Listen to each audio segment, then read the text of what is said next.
Bharatiya Janata party के जिले के उपाध्यक्ष के युवा मोर्चे के उपाध्यक्ष अर्जुन चौरसिया का राजनीतिक रूप से हत्या कर दिया गया है। उनके परिवार का ये फरियाद है कि उनकी जघन्य हत्या हुई है। कल ही तृणमूल सरकार के 1 साल हुआ है, उसके दूसरे ही दिन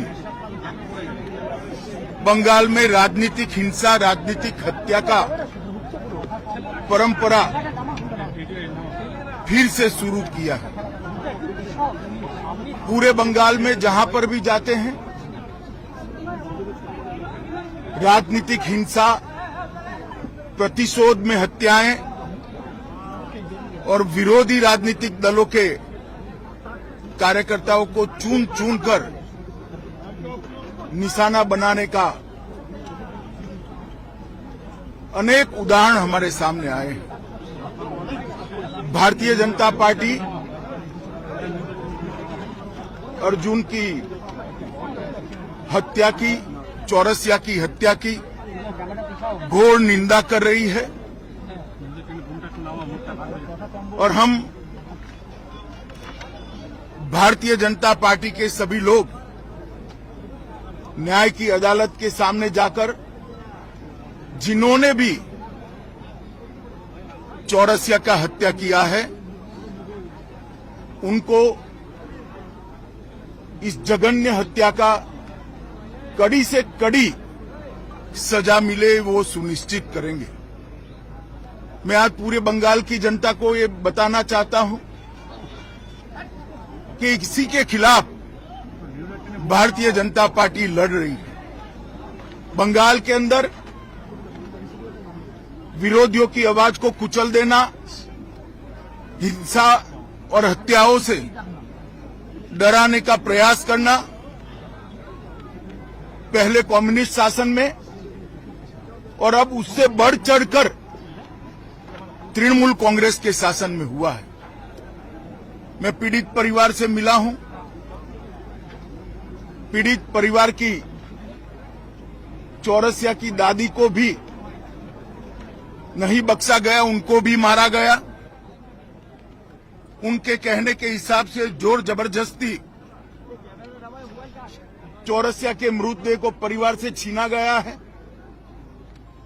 भारतीय जनता पार्टी के कार्यकर्ता अदालत के सामने गए हैं कि इसका वीडियोग्राफी के साथ पैनल पोस्टमार्टम हो और इसकी जांच सीबीआई को सौंपनी चाहिए।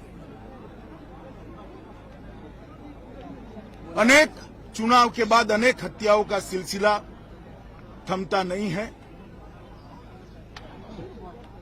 कल 1 साल समाप्त होने के बाद जैसे संदेश दे रहे हैं कि हम रुकने वाले नहीं हैं।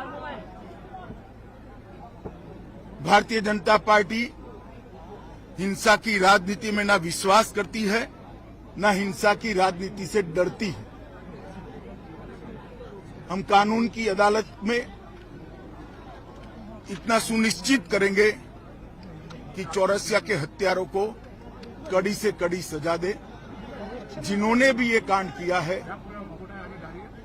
उन सबको अदालत के कटघरे में खड़े करेंगे। स्वाभाविक रूप से डर का माहौल पैदा करने की साजिश भी है और प्रयास भी है। पहले ह्यूमन राइट कमीशन,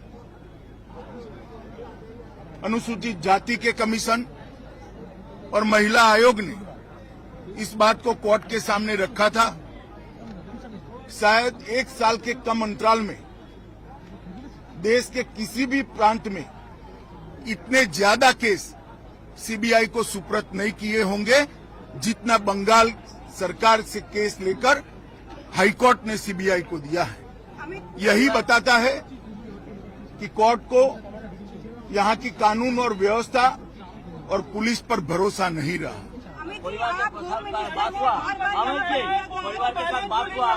परिवार के साथ मेरी डिटेल बात हुई है।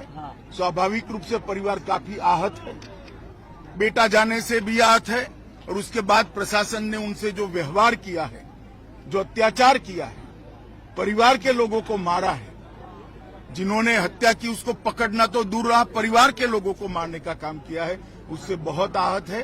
भारतीय जनता पार्टी चट्टान की तरह ये परिवार के साथ खड़ी है। लॉ एंड ऑर्डर को लेकर हमेशा सवाल उठता रहा है। आप होम मिनिस्टर हो, लगता है प्रेसिडेंट रूल जारी करनी चाहिए क्योंकि नहीं,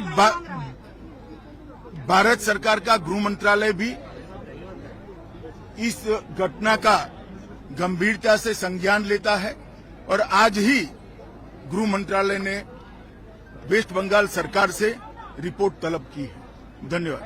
thank you sir. Thank you. आप लोग क्या करते हो? আমাদের সব ফ্রেম টেড়া। হ্যাঁ এই যে কে ঢুকলো? কে ওই সাইডে ঢুকে গেছে টেড়া। কি অবস্থা? ওই সাইডে ব্যারিকেড টেড়া তুলে নিল। টেড়া কোথায়?